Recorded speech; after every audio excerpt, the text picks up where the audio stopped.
En bourse avec Jocelyn Joven qui vient de nous rejoindre. Bonjour Jocelyn. Bonjour Guillaume. Vous êtes le rédacteur en chef de Morningstar France. On va parler des marchés financiers, Jocelyn, qui n'arrêtent pas de monter depuis des mois et des mois. On a gagné sur les plus bas, plus de 20% à la Bourse de Paris, 25% à Francfort. De façon générale, est-ce que les marchés boursiers sont en zone d'excès? Est-ce que cette hausse est excessive d'après vous?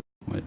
C'est vrai que le marché a eu une phase de montée en deux temps. La première phase jusqu'à l'annonce du quantitative easing de la BCE, vous avez le stock 600 qui passait de 330 à 360, puis ensuite qui a bondi dans la foulée à 400 points. On a un marché européen qui se paye à peu près 17 fois les résultats aujourd'hui. Donc au-dessus de la moyenne historique. Au-dessus de la moyenne historique. Alors certains investisseurs disent, quand on regarde un PE de Shiller qui prend en compte les résultats lissés sur 10 ans, on n'est pas encore sur des niveaux d'excès. Mais enfin, la réalité c'est que nous, quand on regarde notre univers de couverture, on a une prime aujourd'hui qui est de l'ordre de 8% par rapport à nos estimations fondamentales des titres cotés en bourse. On a quand même des flux qui ont été assez significatifs. L'an dernier, il y a eu à peu près 45 milliards de flux qui sont investis sur des ETF investis en actions européennes. Entre janvier et février, on a eu 20 milliards, donc la moitié de l'année dernière. Incroyable. C'est quand même des flux qui peuvent être très volatiles, qui peuvent ressortir aussi vite qu'ils sont rentrés sur les marchés. Vous avez des taux sur les marchés obligataires qui sont retombés à 2% sur le 10 ans américain. C'est quand même un petit peu une volatilité qui est assez basse actuellement. Donc il y a une certaine forme de complaisance, moi je pense, sur les marchés actions. Et des points d'entrée qui sont peut-être un petit peu trop élevés pour des investisseurs qui voudraient s'intéresser aux actions aujourd'hui. Il faut quand même savoir qu'il y a un risque, il y a un risque de valorisation et que rentrer sur des niveaux trop élevés, ça pénalise votre rendement à long terme sur un portefeuille d'actions. D'accord, donc quand on voit le CAC 40 à 1008 points comme aujourd'hui, il est trop tôt pour entrer sur le marché à ce niveau-là. Ouais. Après, ça dépend des choix, des valeurs et des titres qu'on sélectionne. Est-ce qu'il reste des valeurs un petit peu en retard, des valeurs décotées sur lesquelles il n'est pas encore trop tard pour investir? Alors nous, quand on regarde l'univers des valeurs que nous suivons, on a effectivement des titres qui sont encore notés 4 ou 5 étoiles, donc des titres qui se traitent en dessous de leur valeur intrinsèque et qui ont un avantage concurrentiel assez intéressant. Donc moi, je peux vous donner trois petites idées. La première, c'est Swatch, valeur de luxe suisse, qui a quand même pas mal souffert de l'entrée du franc suisse. C'est un titre qui a perdu 2% depuis le début de l'année et 22% sur un an. Oui. On sait pourquoi. Les embardés du franc suisse qui ont semé la tourmente, la tempête sur toutes les valeurs suisses, dont Swatch. Ouais. Et typiquement, ce qui est intéressant, c'est que c'est effectivement un phénomène extérieur à la société, à sa gestion, à la qualité de son portefeuille de marques, 20 marques de luxe, Blancpain, Omega, Breguet. C'est une société qui, quand même, malgré tout, a publié des résultats d'assez bonne qualité, une bonne génération de cash flow. C'est un groupe qui a généré une rentabilité de l'ordre de 20-22%, qui a chuté vers 13-14%.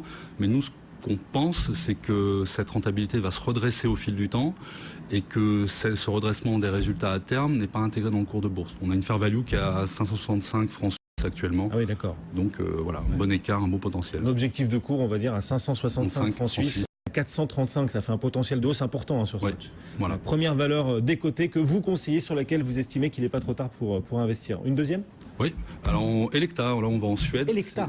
C'est une société qui fabrique des équipements de radiothérapie, qui a une base installée à peu près, qui travaille avec à peu près 6000 hôpitaux dans le monde. Alors une base installée qui est essentiellement présente dans les pays développés, Europe, États-Unis, qui pourrait profiter du développement des marchés émergents, équipements en infrastructure de santé, développement d'hôpitaux, etc. Donc il y a une demande. Et c'est une société qui a la particularité d'être en duopole sur son marché avec l'américain Variant, donc ce qui lui permet d'afficher des niveaux de rentabilité du capital assez significatifs et de disposer de relais de croissance sur le long terme. Donc c'est un titre que nous on valorise à peu près à 100 couronnes suédoises. Qui peut être intéressant à regarder en tenant compte du fait que c'est une valeur en devise non-zone euro, donc il y a toujours un risque de devise, il faut toujours faire attention à ça, il faut savoir si on y est sensible ou pas.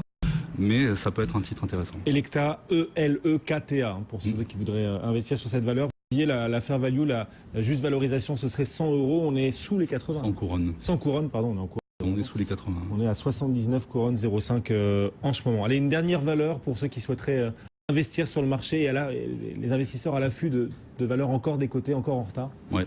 Alors, dans un secteur qui n'est pas très bien aimé, c'est les utilities, c'est RWE, qui est une utilities allemande. Les utilities, c'est le secteur qui progresse le moins en Europe depuis le début de l'année. Ouais. Mais qui l'année dernière avait quand même très très bien performé du fait de la baisse des taux.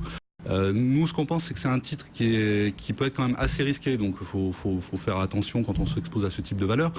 Cela étant, c'est une société qui a un portefeuille qui est en train de se restructurer, qui a eu des résultats plutôt en baisse du fait de la baisse des prix de l'énergie et qui aujourd'hui est en train de réallouer son capital vers des secteurs plus porteurs.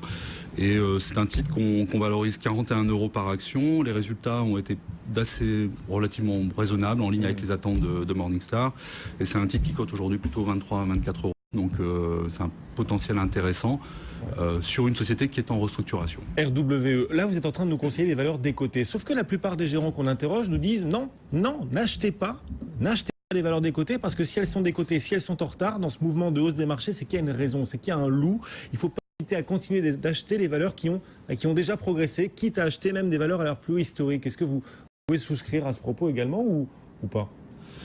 Non, pas vraiment en fait. Moi je pense que le vrai souci, ce que je disais tout à l'heure, c'est que quand vous achetez un titre qui se paye très cher, qui n'offre aucune marge de sécurité, si le marché se retourne pour une raison X ou Y, vous n'êtes pas protégé sur votre investissement.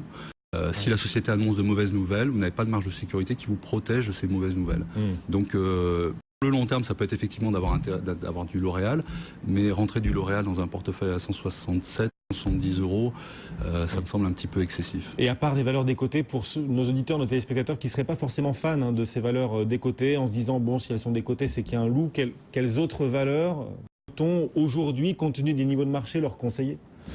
Il y a deux titres auxquels moi je pensais. Il y a, alors là encore, dans un secteur qui est peut-être un petit peu mal aimé encore, c'est le secteur bancaire. Il y a HSBC qui est quand même une belle valeur, qui connaît un petit peu des soubresauts en ce moment liés au coût de ses litiges.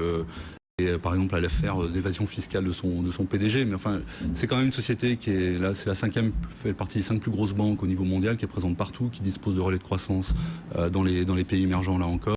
C'est une société qui peut se restructurer, qui a des potentiels d'amélioration de sa rentabilité et donc qui offre un niveau de prix intéressant actuellement. Nous on la valorise à peu près à 700 pence par action. Un titre qui a perdu 6% depuis le début de l'année.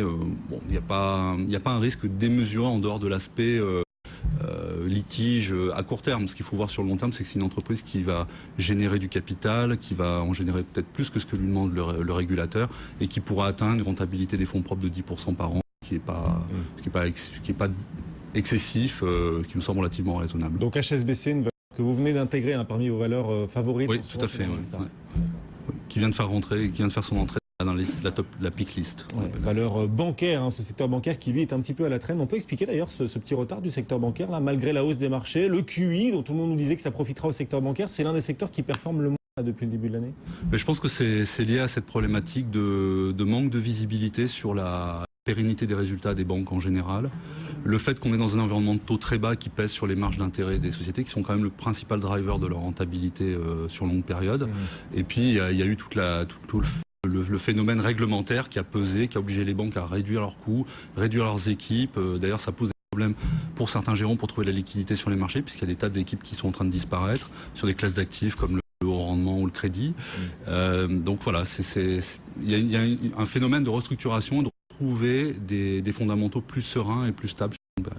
Voilà la vision, le regard de Jocelyn Jovens sur les marchés et ses conseils pour vous qui souhaitez investir en bourse et profiter de la vague haussière en Europe. Jocelyn Jovens de Morningstar France. Merci beaucoup. Le CAC 40.